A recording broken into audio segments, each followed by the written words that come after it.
ومن أعرض عن ذكري فإن له معيشة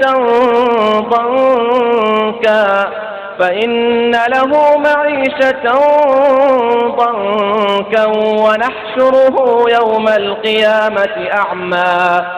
قال رب لم حشرتني أعمى وقد كنت بصيرا قال كذلك أتتك آياتنا فنسيتها وكذلك اليوم تنسى